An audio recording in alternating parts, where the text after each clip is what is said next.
Yikes. Oh my God, I'm too fat.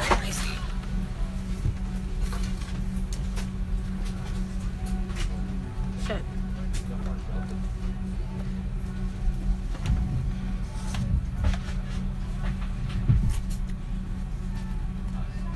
Alright, that was gross.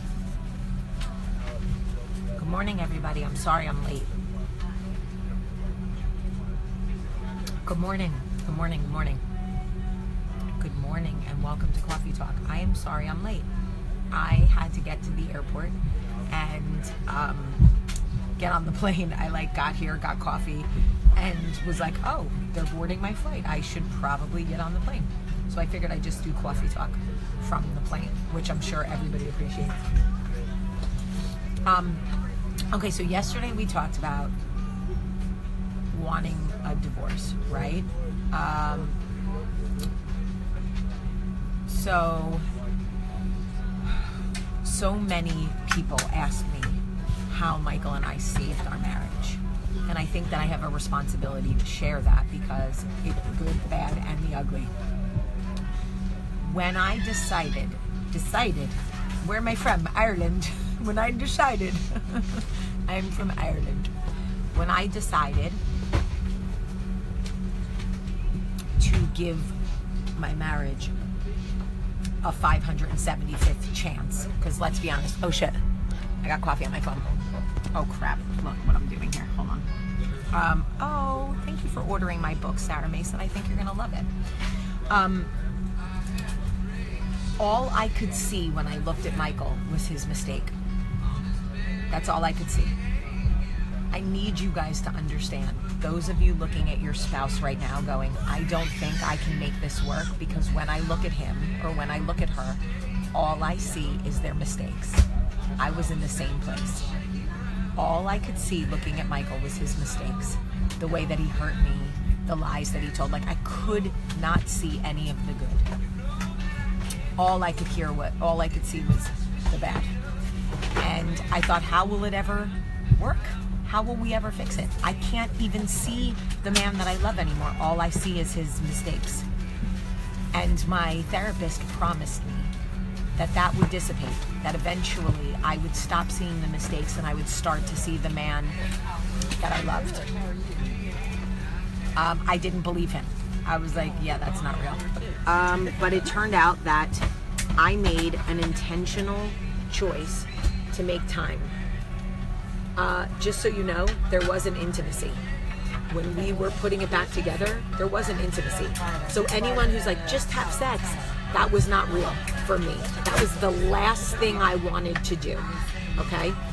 I could barely get through a conversation with him without wanting to strangle him. So the idea of sitting on his face, yeah, no, that was not happening, okay? The first time we went out for dinner, after I asked for a divorce, I didn't know what to talk about. I felt like strangers. I felt like two strangers sitting at a table together who having forced conversation. We could not even find anything to talk about. I want you to know that after a week, I was so tired of being tired that I said, if I'm going to give this marriage a real chance, I've got to give it a chance. I remember the first time he reached out to hold my hand and I didn't pull away. In my mind, I wanted to. I can't turn off the background noise, Karen. I'm on a plane. I could ask them to turn the music down, but they would probably think I was ridiculous. I remember the first time he reached out to hold my hand, and all I could think was, oh, he's holding my hand. Oh, he's holding my hand. Oh. But I made the decision to let him do it, because I thought, if I don't take the first step, what am I trying for? I've got to learn to see the man and not the mistake. And if you want to save your marriage, you have got to retrain your eyes to see your spouse and not their mistakes. That is the truth. You have to see them without seething. You have to look at them without thinking, oh, I want to fucking kill you. Don't force it. Don't try to be in love. Don't try to like be intimate. If you're not ready, try to get through the day without killing each other. The smaller one up in the scene in front of you. Have any question, need assistance? Hold on. We do have flight attendants now to assist West you. Africa. That's amazing. We're just moments away from the departure, so we're asking you to please. Karen, you're the cutest. Karen, I love you. Thank you very much and welcome aboard. Okay, so anyway, how do you get it back on track? You become very intentional with your time together. That's all I can tell you. The luxury of just hanging out together is no longer there. The luxury of just like having sex when you want to and, you know, making out when you want to and all of that. No, when your marriage is hanging in the brink, there is no luxury. Everything is intentional. You've got to get up and work on seeing your spouse and not their mistakes. And y'all, there were days I did not want to do it. There were days I couldn't do it. But Margie, don't allow him to do that. Set boundaries. Tell him today will be the last day that you will be a prisoner of your mistakes from the past. If he continues to bring it up, tell him that you cannot go forward in this marriage. You are not created to be punished for every mistake you make. Abuse is different. Michael did not abuse me. Abuse is different. But so many of you want to know, how did I put it back together? And I am telling you, I had to train myself to see my husband and not his mistakes. I had to be intentional with our time together. Morning, how are you? Long time no see.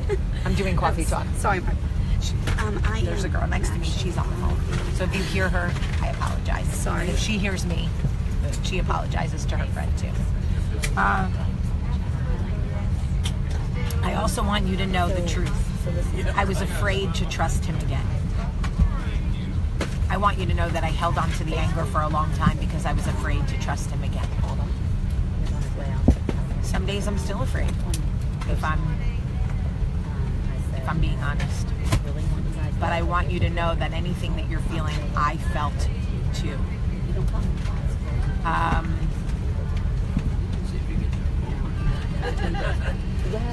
You can't equate your value as a woman, as a mother, as a human being, to how well your marriage works. People forget that marriage takes two people who get up every day and show up to do it the right way. If you and I have to build a building together, and it requires two people, and I'm the only one showing up, the house is never going to get built. You can't do it alone. If your marriage fails, you are not a failure. That does not make you a failure. You can't keep it together alone. It's just not possible. Michael and I saved our marriage because both of us got up and put the work in. If he was the only one showing up to fix it, it never would have worked. It started working when I showed up, willing to fix it. I stopped seeing his mistakes and started seeing him. And little by little, we got back on track. That is what happened. But I want to let you know right now, if your marriage failed, you are not a failure. Not by a long shot. Just remember that. I don't care what anybody says. I don't care how they try to make you feel. You cannot win. The Yankees can't win the World Series if nobody shows up to play with them. I don't care how much they celebrate. I don't care how many rings they have or hats they wear. The Yankees can't win the World Series if nobody shows up to play against them. That doesn't make you a winner. Sorry.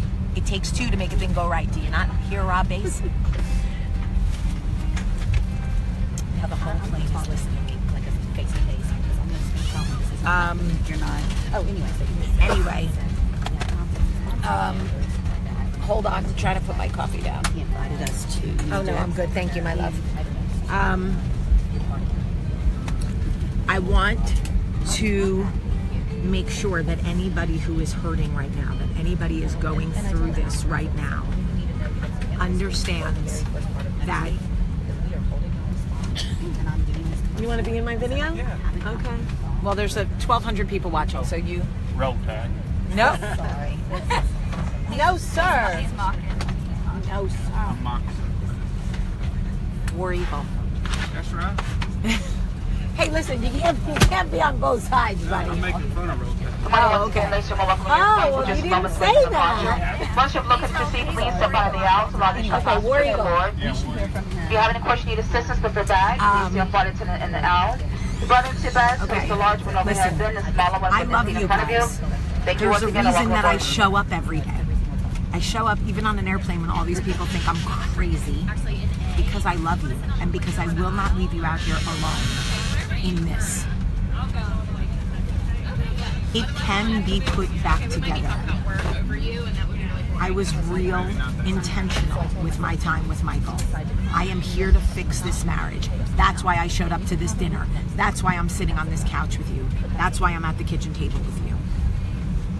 Because I'm here to fix our marriage. I was very intentional about that. Anyway, so Be intentional with your time together. Put the work in. Force yourself to put the work in. And if you're living with somebody who is punishing you for past mistakes, you have to set boundaries. Don't be, because they'll say to you, oh, you don't get to do that because you messed up. No, yes, I do, because I was created to be outstanding. And I am a mistake. I made a mistake. I am not a mistake.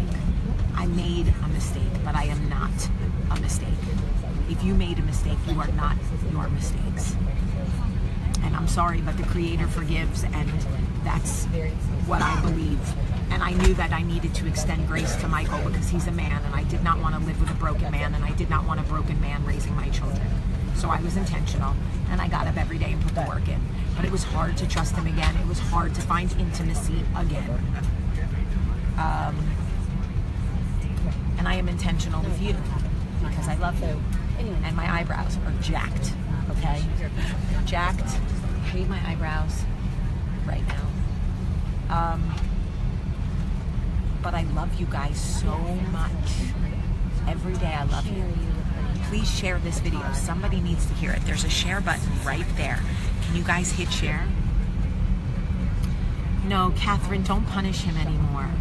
If he's showing up every day and he really wants to fix it, you gotta stop punishing him. Punishing people is control. It makes you feel like you're in control. You think you can prevent the behavior again by punishing them, but you won't prevent the behavior again. There is nothing you can do to stop him from hurting you again. Only he can stop hurting you. There's nothing you can do. Release that. Release that. You've got to trust me on this. Release it. I love you, Amanda Tuttle. I love you, Jennifer Reed. I love you, Kathy. Thank you for sharing. I love you. Let's help the wounded warriors real quick. I'm coming back. Hold on. Don't leave. Okay. And so we're back. Okay.